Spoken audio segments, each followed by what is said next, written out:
Welcome back to American Sunrise. I'm Emily Finn. President Trump is claiming Ukrainian President Volodymyr Zelensky has not read the proposed peace plan. Trump said he is a little bit disappointed and added that Zelensky's team loved it. This comes after U.S. officials met with Ukrainian officials in Miami for another round of talks, but they did not come away with a deal. Some of the main sticking points remaining are the Donbass region and a key nuclear power plant in southern Ukraine. For more, let's bring in retired Navy captain, GOP strategist, and California State Senate candidate, Armon Kardjian. Armon, how concerning is all of this to you that Zelensky hasn't even read this yet?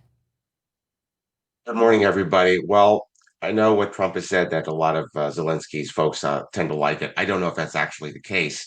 Zelensky's had a lot of turmoil lately in his cabinet. You know, he had his chief of staff, and then the U.S. came out with their new national security strategy, which really emphasized a lot more reliance on Europe to actually go out and manage its affairs. So Zelensky is trying to balance a lot of things right now.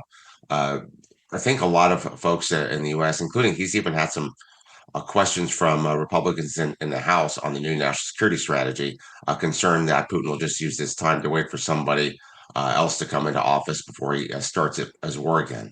Right now, that war between Ukraine and Russia has just turned into a meat grinder.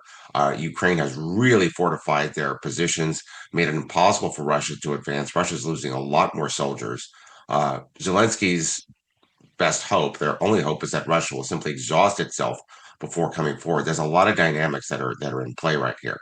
Obviously, both of these sides continue to kill each other at a horrible pace, and the amount of money that's being spent in this is astronomical. This war that should never have started in the first place because of actions or inaction under the Biden and Obama administration going back a little over 10 years.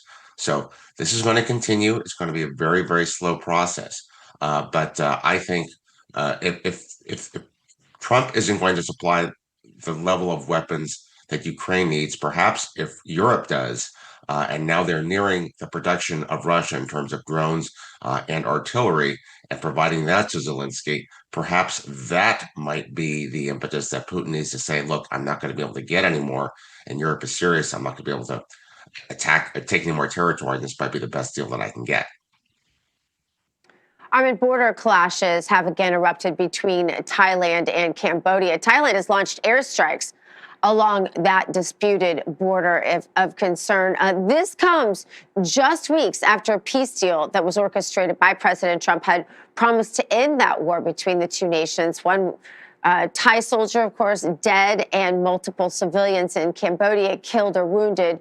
Many fear that this Trump-brokered ceasefire could absolutely collapse at this point.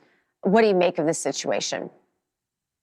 This is a long-standing border dispute between these two countries, and both are saying that you started first, and maybe that both sides are actually true.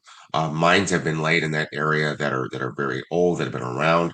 A soldier, I believe a Thai soldier, was killed by mines. Saying you laid this mine. No, this is from a previous conflict. So, I mean, this little flare-up, I actually genuinely believe that this may calm back down again. That Trump may get involved and say, "Look, guys, stop shooting at each other." And hopefully we'll be able to solve this. It's going to require a little bit more of a negotiated settlement. The previous deal was a ceasefire. It seemed like it was going to hold for a while, but then it just takes one person's action or accident to flare things back up again. I don't know that necessarily either one of these countries has an appetite for a long fight, and I would be surprised if this increases in scale over the next week or so.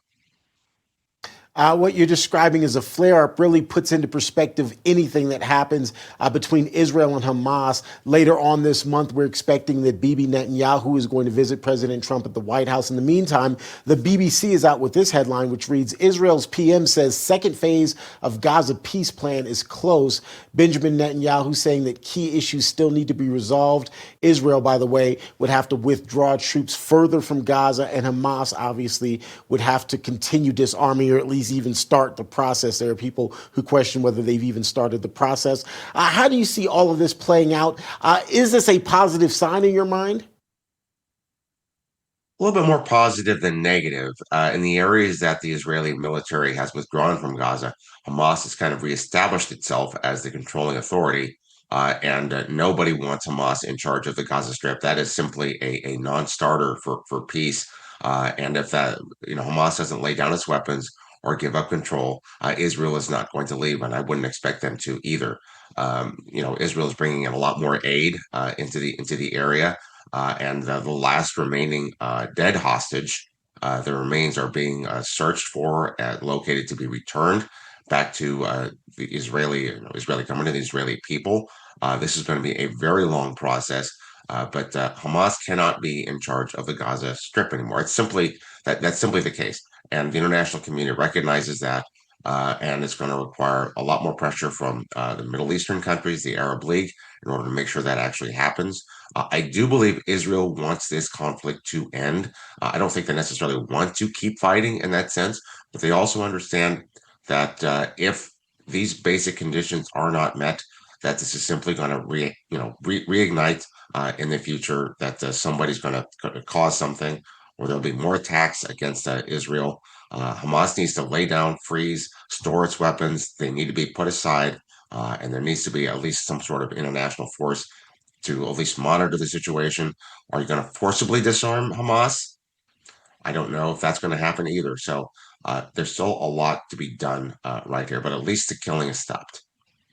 Armon Kardjian, thank you so much for joining us today. Thanks, Armon. Have a great day. Coming up, for some, the cold weather can make joint pain that much worse. But how can people minimize these issues? We have some tips straight ahead on American Sunrise.